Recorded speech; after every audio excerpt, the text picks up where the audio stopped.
we're going back to the sad puppies. This really skewed women writers' viewpoints of history of science fiction, because they thought that in the time in which men dominated, which was before Star Trek, really, that was a time in which there was repression. No, we were actually welcoming all these people to come in. Science fiction was always better than its surrounding society. Mm-hmm. And that was proven by Beecher Trimble. Now, Beecher Trimble is one of my foster mothers, you know, and she saw my artwork at the first convention in Baycon, and she got in touch with me, and we hung out with her and drove with a whole group of them to Northeastcon in 1971 in a VW van. But she was amazing. She nurtured fan art. She nurtured the whole, displays at science fiction conventions of art and art shows. She did all that. And then she saved Star Trek with her letter writing campaign. And that is memorable to this day in Hollywood. By far the most dramatizations of a particular series of universe than anything else. Except for Star Wars. No, far more than Star Wars. Far more particular stories set in a universe, and a disciplined one. I have my bitches and moans about the Star Trek universe, but their decision back in the 70s to bring in a couple of nerdy fans to track consistency and continuity of the story and the geography and the timelines meant that I merely livid a couple of times a year as a completely nerdy fan. Basically, it's a spectacular job of world building that and the K&S is an added bonus there. That is an added bonus. But in fact, that began with 50 Shades of Star King. Now, as you point out, that began with the fans, because Bijo and Dorothy Height, at that point, started writing. Dorothy Height had been writing down all the story continuity, and so they arranged for the first Star Trek encyclopedia, the first concordance, as Bijo called it. And now I it's had a bunch of us illustrated, and so that's one of my first published illustrations, is the Enterprise and all that sort of stuff. I didn't do people, I did spaceships.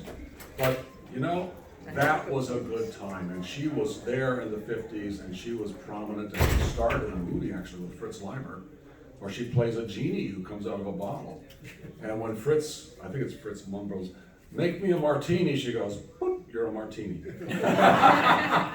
If I'm remembering correctly, I may not be. Another aspect of science fiction's position in all these years was the heroines. Now, if you go to the bottom of the heap, and it's a pyramid, because there's a huge amount of trash in any genre, or even the middle, yeah, the complaints might have been valid, but if you go to the most popular works, like the Skylark series from the 1930s and all of that, or from When Worlds Collide, which was a huge national bestseller as a novel, not science fiction. The characters, the female characters, had what used to be not an insult, spunk. And Dottie Seaton, for example. We all remember Dorothy Seaton from the Skylark series. Now, but the fact is that Doc Smith hired a woman to help him write Dottie. Yes. And that was in 1919. That was the first popular interstellar novel, was actually that one. Should we open things up for questions? Sure, let's do it. About killer bees, and especially about the killer bees letter. That was, I'm still fetishistic about that, because I think we could do more for the world in our fan organizations. We could do more to bring in young generations. I don't remember that letter. If nothing else, adopt a junior high school English teacher who likes science fiction. Just one.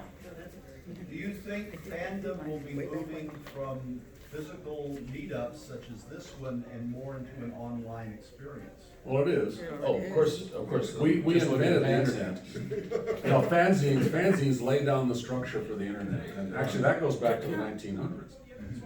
and literary fanzines and amateur press associations. These guys remember all that. Exactly, but there is a major move in that direction. In a sense, I'm too young. Yeah, you are, in some ways. The Highline Society every year ships over 10,000 Heinlein novels to members of the armed forces as a parallel effort of that kind. And it's funded mostly by Bain Books, which simply ships them off to various troops, particularly people who are in battlefields. And that's been going on for over 20 years. Bain Books is a real survivor because Jim Bain, who we knew quite well, was publishing one of my first books, actually was cognizant of electronic publishing and what it would be. He was the first major adopter and the first major significant publisher to move out of New York to get rid of the overhead costs. So his offices are in North Carolina and in Georgia. So Bain has kind of prospered to this day with their interesting cadre of writers and of course promoting Heinlein and promoting Paul Anderson, which is we're fond of. And Larry Newman. And Larry Newman.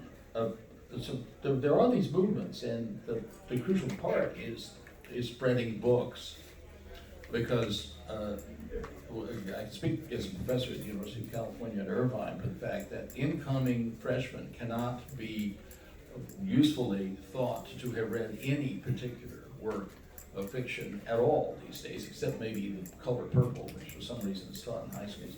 But you can't count on them knowing Huck Finn, or much less anything from science fiction. Well, the worst thing is Ender's Game is funneled to every junior high school student, the propaganda for relentless Not evil. so much anymore. Is that true? Oh, it used to be. on It every used to be, reading. but in the last 5 years, he's had a major Yeah, problem. because he revealed how poisonous he is in his public statements, but it's embedded all in that novel. Look, there are online things you can do. One is you live here in San Diego, many of you. How many of you are subscribers to the event programs of the Clark Center? The Arthur C. Clarke Center for Human Imagination has many events. Just go online, sign up to get the newsletter, and there are cool events all the time at UCSD. And the chairman of the Clark Center will be here tomorrow on a panel I'm also on about are there alien artifacts in the solar system, and can we find them? Yeah, What time is that panel? I think it's 2, isn't it?